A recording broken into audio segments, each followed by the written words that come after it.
नमस्कार, पहाड़ समाचार में आप सभी का स्वागत है। मैं हूं आपके साथ अब्दुल करीम और आप देख रहे हैं प्राइम टीवी। खबरों को शुरुआत करते हैं। सिख की आस्था का संगम हेमकुंड साहिब के कपाट शीतकाल के लिए बंद कर दिए गए हैं।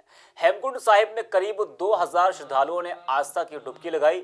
हेमकुंड साहिब में पूजा और कीर्तन के साथ पाठ भी किया गया। अंतिम अरदास में सारे विधि विधान का खास ध्यान रखा गया। हेमकुंड के प्रबंधक ने बताया कि हजारों श्रद्धालु यहाँ पर मत्था टेक चुके हैं। खालसा वाई खालसा फतेह। मेरा नाम सुखविंदर सिंह है। मैं कानपुर शहर से आया हूँ। मैं यहाँ चौथी बार आ रहा हूँ और मुझे बहुत ही उनका मेहरबानी है कि मैं यहाँ पे आया हूँ। आज यहाँ पे क्लोजिंग सेरेमनी है। आज यहाँ के कपाट बंद हो रहे हैं। कोरोना काल होने के बावजूद भी हम यहाँ पहुँचे हैं। गुरु महाराज की कृपा है। मैं यहाँ पे स्नान कर चुका हूँ, गुरु महाराज के दर्शन कर चुका हूँ। मैं चाहता हूँ कि कोरोना जो इस महाविश्व में फैला हुआ है वो विश्व से चला जाए और सबको अपने काम धंधे पे लगाए। यहाँ पे मैं गुरु महाराज की आशीर्वाद से 12वीं साल आ रहा हूँ और कोरोना काल की वजह से हम लोग को लग रहा था कि इस साल शायद हम यात्रा ही नहीं कर पाएंगे, लेकिन गुरु महाराज की अपार बख्शिश है। उन्होंने हमें ये मौका दिया और उन्हीं के आशीर्वाद से हम यहाँ पे आए हैं और दर्शन कर रहे हैं। बहुत सी संगतें यहाँ पे आई हुई हैं। हम भी अपने को भाग्यशाली समझते हैं और सरोवर में स्नान भी हमने किया, जिसका हमें बहुत ही अनुभूति आनंद प्राप्त हो रहा है। उत्तराखंड की पौड़ी में न्याय पंचायत की ओर से विकास कार्यों और जनता की समस्याओं को लेकर समीक्षा बैठक की गई। बैठक के जरिए लोगों की समस्याओं को सुना गया और जल्द से जल्द हल करने का प्रयास किया गया। बैठक में ब्लॉक प्रमुख ने अधिकारियों से बातचीत में कहा कि गरीब और जरूरतमंद लोगों की समस्याओं को ठीक करना हमारा काम है। लोगों की परेशानियों को हल करने में किसी ने भी लापरवाही की तो उसके खिलाफ कार्रवाई की जाएगी। समीक्षा बैठक में ग्राम पंचायतों और महिला दलों को सम्मानित भी किया गया। कोविड-19 शुरू हुआ तो ये बीमारी ऐसी होगी कि भाई सबने डरा दिया।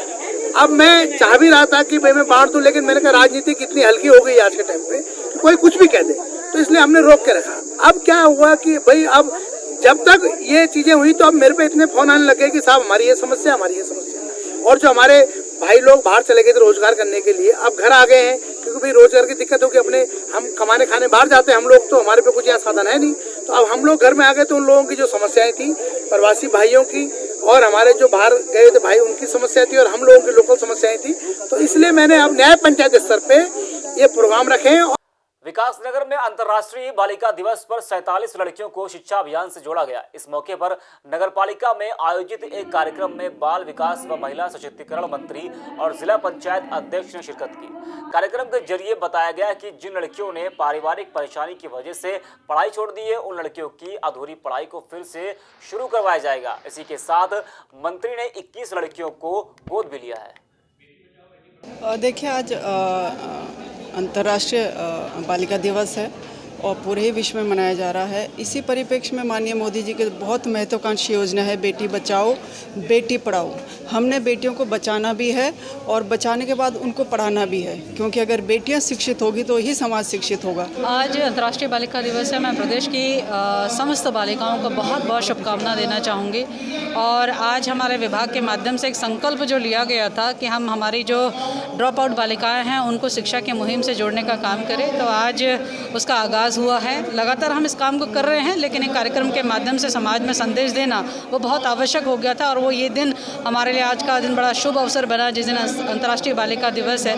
आज हमने विकासनगर की बुक्सा जनजाति की 47 ऐसी बालिकाएं थी जिन्होंने किन्हीं कारणों से विद्यालय को छोड़ा था।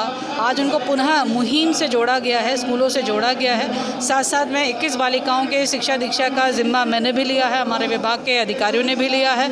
और आने वाले समय में जो शेष जो कि किसी सर्वे में ट्रेस हुई हैं कि ऐसी 300 बालिकाएं हैं जो कि अभी शिक्षा से नहीं जुड़ पाई हैं, उनको जोड़ने का भी जो है संकल्प वो विभाग ने लिया है। नई टिहरी के विधायक धन सिंह नेगी ने अपने आवास पर प्रेस कॉन्फ्रेंस की। प्रेस कॉन्फ्रेंस में टिहरी विधायक ने कांग्रेस पर हमला करते हुए कहा कि ये लोग किसानों को गुमराह करने की कोशिश कर रहे हैं। किसान की मेहनत का फल बिचौलिए न ले जाएं, इसलिए इस बिल को पास किया गया है। विधायक के साथ जाखड़ीदार के मंडल अध्यक्ष और भाजपा के कई कार्यकर्ता मौके पर मौजूद रहे। कांग्रेस के लोग देश भर के राजनीतिक दल कांग्रेसों को भ्रामक प्रचार करने का काम कर रहे हैं। मैं टिहरी विधानसभा के विधायक होने के नाते यहाँ के किसानों से अनुरोध करना चाहता हूँ कि ये बिल आपके हित में पारित हुआ है। किसानों को कॉन्ट्रैक्ट फार्मिंग का अधिकार दिया गया है, डबल मार्केट दी गई है। किसानों को एमएसपी और एपीएमसी एक्ट पर कोई जो है परिवर्तन नहीं किया गया है। सरकार न्यूनतम समर्थन मूल्य घोषित करेगी। कॉन्ट्रैक्ट फार्मिंग में 5 साल का अनुबंध का प्रावधान किया गया है। इतना ही नहीं, यदि कोई कॉन्ट्रैक्ट फार्मिंग किसान करेंगे तो फसल खराब होने पर किसानों को उसकी भरपाई नहीं करनी पड़ेगी। एग्रीमेंट करने वाली कंपनी को वो भरपाई करनी पड़ेगी। किसान अनुबंध से कभी भी हट सकता है, उस पर पेनल्टी इम्पोज नहीं की जाएगी। किसान अपने मार्केट को, अपने उत्पाद को देश के किसी भी कोने में बेच सकता है। मैं आपके माध्यम से ये बताना चाहता हूं कि वर्तमान में सरकार जो एक्ट लाई है उसका यह आधार है कि एमएसपी आज मात्र जो है 6% किसानों को, देश के किसानों को मिलती थी। 94% किसानों को आज भी एमएसपी के आधार पर रेट नहीं मिलता था। इसीलिए भारत सरकार ने बिचौलियों के प्रभाव को कम करने के लिए जो एक्ट पास किया है। सितारगंज में लंबे समय से बीमार चल रहे लावारिस घोड़े बादल से मिलने के लिए नगरपालिका चेयरमैन हरीश दुबे पहुंचे। बीमार घोड़े का इलाज नगरपालिका में चल रहा है। नगरपालिका के चेयरमैन और उनके विभाग के द्वारा घोड़े के इलाज की जिम्मेदारी ली गई है। नगरपालिका चेयरमैन ने बताया कि स्थानीय लोगों की शिकायत के बाद मामले को संज्ञान में लिया गया है कि इसको इसके नीचे लिंग में जो है कि कैंसर हो गया था और इसको लेकर ये बाजार में घूमता रहता था। शिकायतें भी काफ़ी आई, एसडीएम महोदय के यहाँ भी शिकायत गई है, जिसको लेकर नगरपालिका प्रशासन गंभीर हुआ और हमारे जो पर्यावरण मित्र थे, सफाई कर्मी थे, कल उनके द्वारा इसको पकड़वाया गया। आज आप देख रहे होंगे कि डॉक्टरों की टीम पूरी तरीके से जो है कि इसको ठीक करने में लगी हुई है और आज हमने इसका नाम भी जो है कि हमने नाम भी रखा है, इसका बादल नाम रखा हमने और बादल घोड़े का जो है कि इलाज आज प्रारंभ कर दिया गया है। इसमें मैं सबसे ज़्यादा जो है कि डॉक्टरों की टीम को, जो हमारे स्थानीय जानवरों के डॉक्टरों की टीम है, उनकी सराहना करूँगा कि वो पूरे मन से जो है कि इसका इलाज कर रहे हैं और मैं भगवान से प्रार्थना करूँगा कि ये बादल घोड़ा जो है ये शीघ्र जो है स्वस्थ हो जाए। देहरादून से घाट लुआड़ी की ओर जा रही गाड़ी जाखड़ी गांव के पास गहरी खाई में गिर गई। इस हादसे में गाड़ी चालक की घटनास्थल पर ही मौत हो गई। गाड़ी चालक के साथ 7 और लोग भी थे जो गंभीर रूप से घायल हो गए। राहगीरों ने घटना की जानकारी पुलिस को दी। इसके बाद प्रभारी निरीक्षक ने कहा कि जानकारी मिलते ही पुलिस बल के साथ वो मौके पर पहुंच गए। घायलों को एम्बुलेंस के जरिए इलाज के लिए अस्पताल में भर्ती करा दिया गया है। साथ ही मृतक के शव को जाँच के लिए भेज दिया गया है। 4 बजे करीब की घटना है। 4:08 पे मुझे फ़ोन आया था। वही गाड़ी में मौजूद था एक लड़का जिसका नाम है हर्षवर्धन, पिताजी का नाम है जयकिर सिंह, ग्राम लुंत्रा और पटवारी मान की तहसील घाट का रहने वाला। तो जैसे ही सूचना मिली तुरंत मैंने चौकी इंचार्ज साहब को बताया और मौके पे ही अपने उपकरण लेकर के घटनास्थल के लिए रवाना हुए और रेस्क्यू करके हमने उनको बड़ी मशक्क़त से बाहर निकाला और 108 की मदद से सीएचसी घाट पहुंचाया। वहां से उनको हायर सेंटर रेफर कर दिया गया। कितने लोग थे? वो करीब वहां पर 8 लोग थे। 8 लोग और उनमें एक बाकी लोग सभी हमने सुरक्षित निकाल दिए थे और एक मृतक था, उसमें ड्राइवर प्रकाश, उसका नाम प्रकाश और पिताजी का नाम भगवान सिंह, ग्राम लुंत्रा करने वाला था। उम्र उसकी 26 साल।